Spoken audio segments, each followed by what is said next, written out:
15 अगस्त 1947 को Bharat British rule से आज़ाद हो गया, लेकिन देश का सबसे छोटा राज्य गोवा अब भी पुर्तगालियों के अधीन था। स्थानीय लोग अब भी स्वतंत्रता की लड़ाई लड़ रहे थे और 18 जून 1946 को इस संग्राम की ज्वाला और तेज हो गई जब डॉक्टर राम मनोहर लोहिया और डॉक्टर जूलियाओ मैनेजेस इसका हिस्सा बने। साल 1961 में 17 दिसंबर को भारत के प्रधानमंत्री पंडित जवाहरलाल नेहरू जी के नेतृत्व में इंडियन आर्म फोर्सेस और पुर्तगाली सेना में युद्ध शुरू हुआ और भारतीय सेना ने 48 घंटों के भीतर गोवा को पुर्तगाली शासन से आज़ाद कर दिया। और इस तरह लगभग 450 सालों तक पुर्तगालियों के शासन में रहने वाले राज्य गोवा ने 19 दिसंबर 1961 को अपना पहला स्वतंत्रता दिवस मनाया और इस साल गोवा अपना 61वां मुक्ति दिवस सेलिब्रेट कर रहा है। आज का दिन न सिर्फ गोवा बल्कि इससे सटे महाराष्ट्र के लिए भी बहुत खास है, क्योंकि 88 साल पहले साल 1934 में महाराष्ट्र की उस प्रतिभा का जन्म हुआ था जो 25 जुलाई 2007 को भारत की पहली महिला प्रधानमंत्री बनी।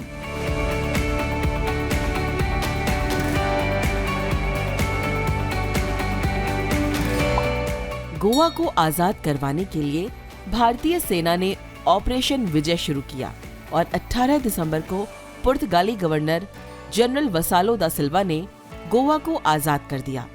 ज्यादातर देशों ने भारत की इस कार्रवाई को सही माना, लेकिन यूएस और नाटो कंट्रीज का रिएक्शन नेगेटिव था, क्योंकि उनका मानना था कि जिस देश ने पूरी दुनिया को अहिंसा का उपदेश दिया था, उसका इस तरह अपने राज्य को वापस पाना सही नहीं।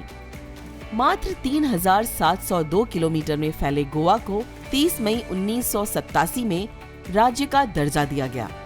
गोवा का नाम सुनते ही हमारे दिमाग में एक ऐसा सिनेरियो बनता है जिसमें आप एक बहुत सुंदर बीच पर हैं, आसपास नारियल के पेड़ लहरा रहे हैं और चारों ओर फैली रेत सूरज की रोशनी में चमक रही है।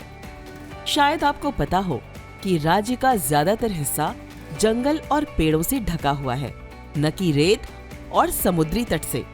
क्रिसमस मंथ चल रहा है और आप में से कई लोग गोवा का टूर प्लान कर चुके होंगे।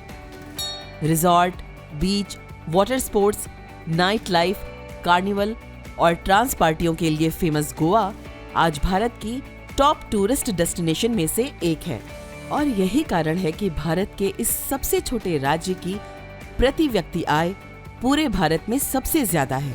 एशिया का एकमात्र नेवल एविएशन म्यूजियम भी गोवा में है। अगर आप एशिया के सबसे बड़े फ्लोटिंग कैसीनो का दीदार करना चाहते हैं, तब भी आपको गोवा जाना होगा।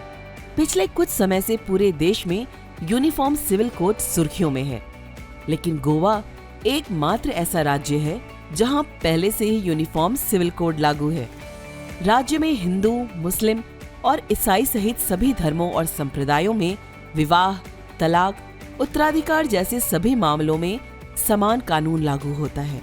गोवा की एक और दिलचस्प बात यह है कि वहां पर एक ऐसा चर्च है जहां एक ईसाई संत फ्रांसिस जेवियर की डेड बॉडी पिछले 450 सालों से सहेज कर रखी हुई है।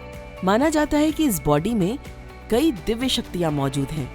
हर 10 साल के बाद इसे लोगों के दर्शन के लिए रखा जाता है। पिछली बार साल 2014 में लोगों ने इसके दर्शन किए।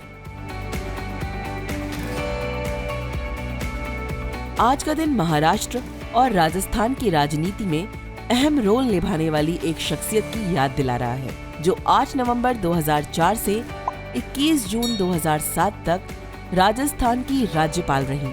हम बात कर रहे हैं नंदगांव में जन्मी श्रीमती प्रतिभा देवी सिंह पाटिल की, जिन्होंने 27 साल की छोटी सी उम्र में जलगांव विधानसभा क्षेत्र से महाराष्ट्र राज्य विधानमंडल के लिए अपना पहला चुनाव सफलतापूर्वक लड़ा और आज तक उन्होंने एक भी चुनाव नहीं हारा।